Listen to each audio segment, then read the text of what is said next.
What's up? It's Marco, Sage of Soccer, and today I'll be talking about the US U20 roster that was just released for the U20 World Cup. And I think it is a very good team. I don't think there's any real controversies in the selection that Vargas has made, but there were some issues getting releases from a good amount of clubs. So I don't think we have the complete best squad available heading to the tournament. The main players that we're missing are Jalen, Neal, who's been having a good season with LA Galaxy. He's being held back, as well as Paxton Aronson, who's still at Frankfurt. They've got a final coming up, so I want to have their full strength squad there. So it's too disappointed not have those guys there. Then Chicago's Chris Brady and Brian Gutierrez are unavailable, which would have been nice to have Brady there, but he probably would have been a backup goalkeeper to Slonina, and I think we're generally fine with him getting extra game time with Chicago. But if a backup keeper is needed, it's a bit disappointing that he's not there. And Brian Gutierrez would certainly have been a good player for the squad, but I don't think it's too much of a miss to have him miss out on the squad. Last time I was going over the U20 roster, I'm pretty sure I just forgot about him because he was held back from release for a couple of tournaments, and just oh yeah, forgot he was a part of the team. He's still a very good player. Like him for the future, but I don't think he'll be as missed as a Neal or an Aronson, who are going to be huge absences for this team. Running through the actual team, in goal we have Gabriel Slonina, Alex Borto, and Antonio Carrera. Slonina is the only one we can really go over because Borto and Carrera have yet to make their full debuts for their squads, so it's only youth team data available on them. But Slonina, he's the surefire starter, made his debut at an extremely young age. We are going to be going up against goalkeepers who have no professional experience. The fact that Slonina is playing is just amazing. Got his move to Chelsea and looks like one of the top goalkeeper prospects in the entire world.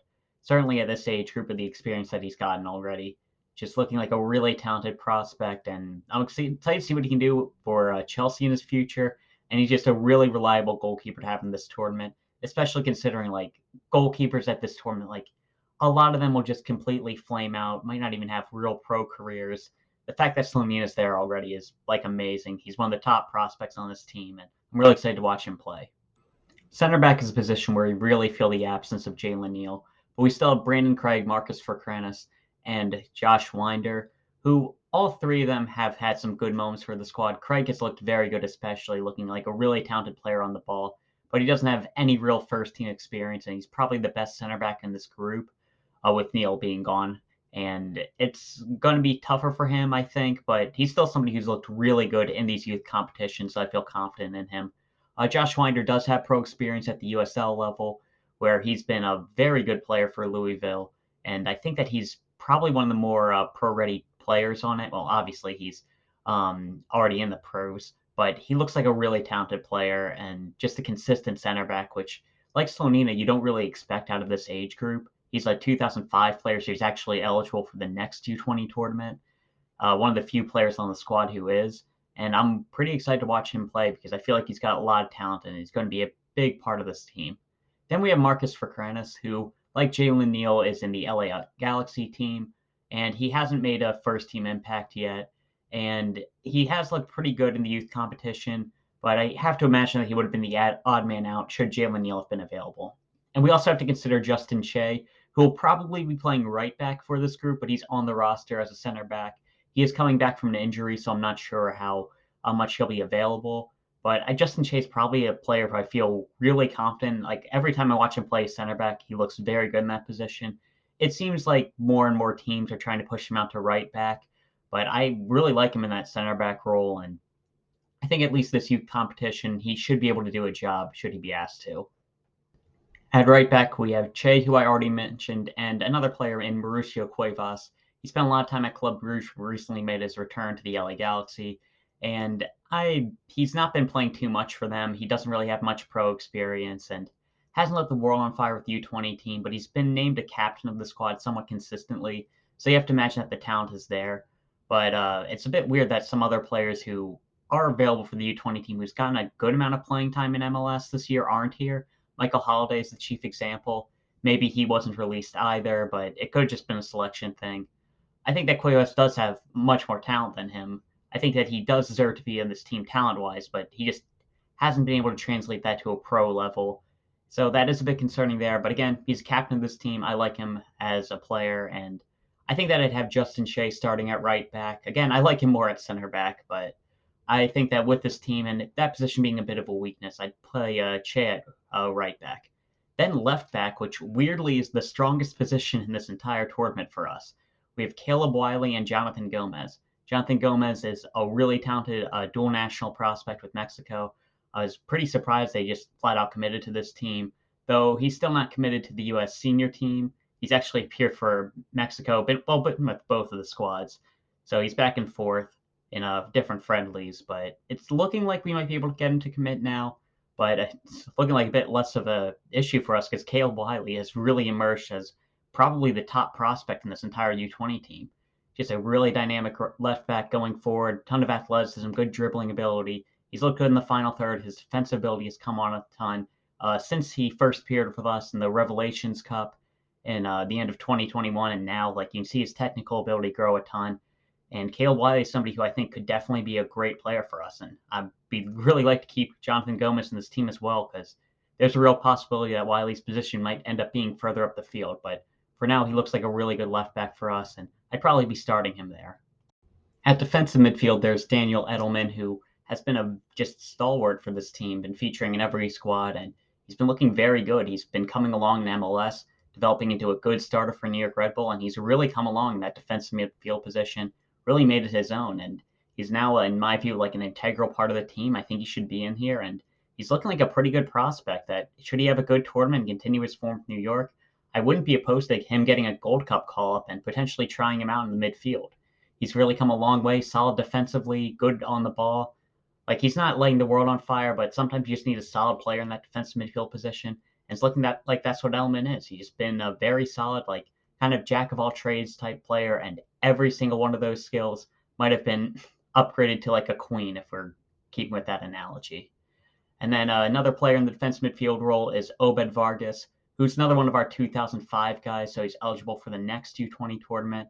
And I think he's just a really talented prospect, being able to get minutes at, I think he was 16 last season when he was getting a lot of playing time with Seattle. That's extremely impressive.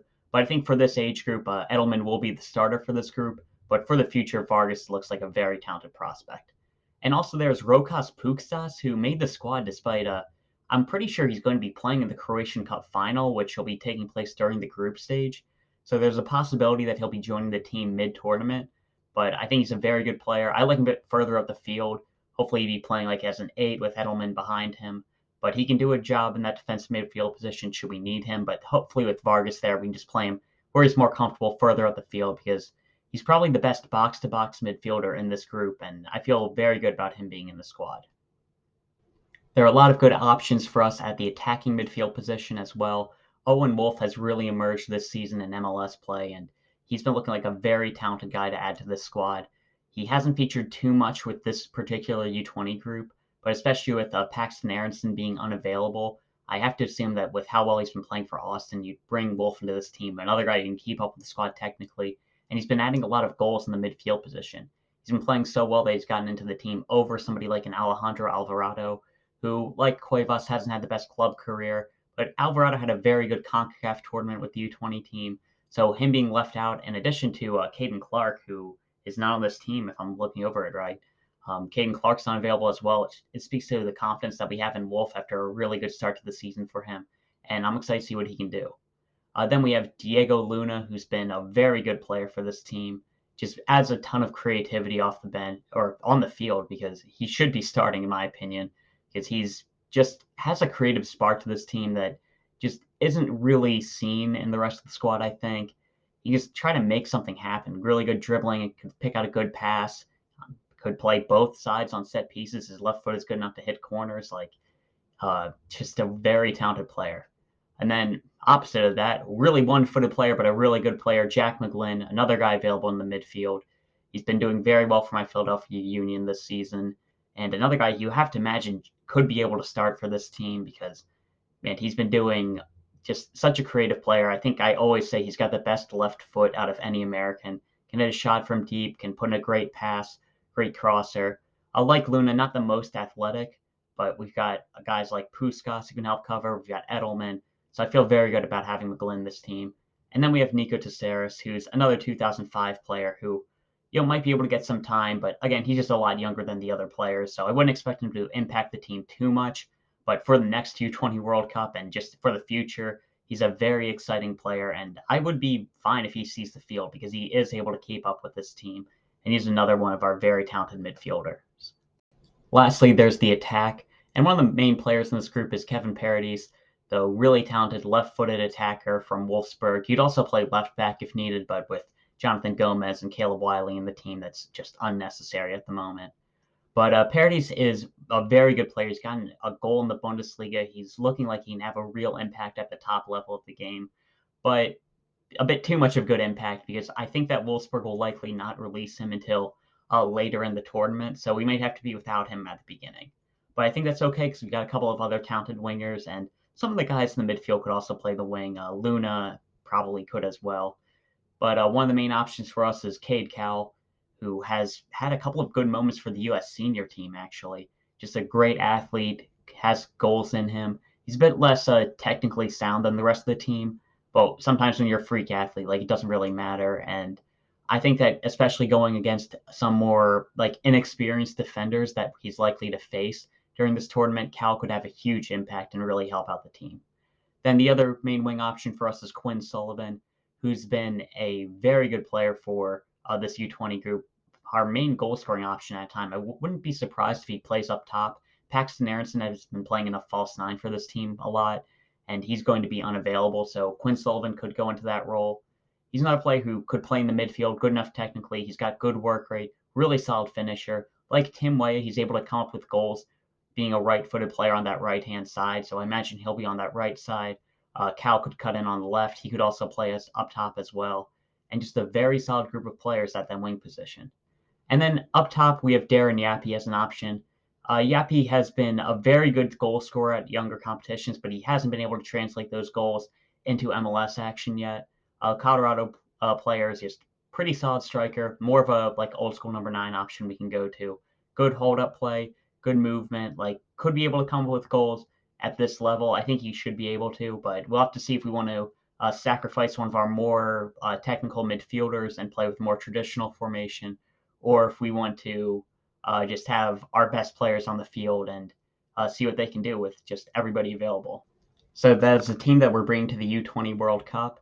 And it is a very good squad. It's disappointing that Jalen, Neal, and Paxton Aronson aren't there, especially. But I think it's going to be a good enough team to at least advance from this group. We'll see who we end up playing in the next round. But I think it's a pretty good squad that I'm excited to see play. I think for a preferred starting lineup right now, I'd probably go Gabriel, Slonina in goal, Craig and Wynder at center back, Wiley and Shea at the fullback positions, Edelman at the base of the midfield, play Pukstas alongside him, and then have Diego Luna in the midfield alongside Pukstas.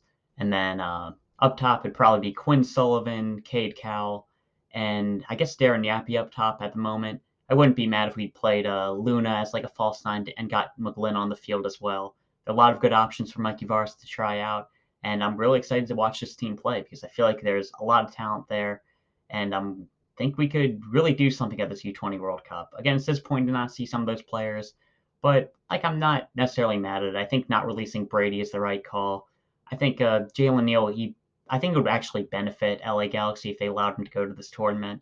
Like, I don't think they're going to be doing much this year, and raising his value and being able to get a lot of money for him when you sell him, that would probably be beneficial. I don't think it really helps with exposure to players like everybody who's being held back. Like, if they're on a team's radar, they already know about them. Like, going to U20 World Cup isn't going to help them out. They're already pro players who are making an impact. But I think it could raise their value, which would be beneficial to MLS teams. So again, like I mentioned with Jalen Neal, like I think in the long term it would benefit them to allow him to go. But it's the decision they made, and yeah, so all I got to talk about. Really looking forward to this. Yeah, see you.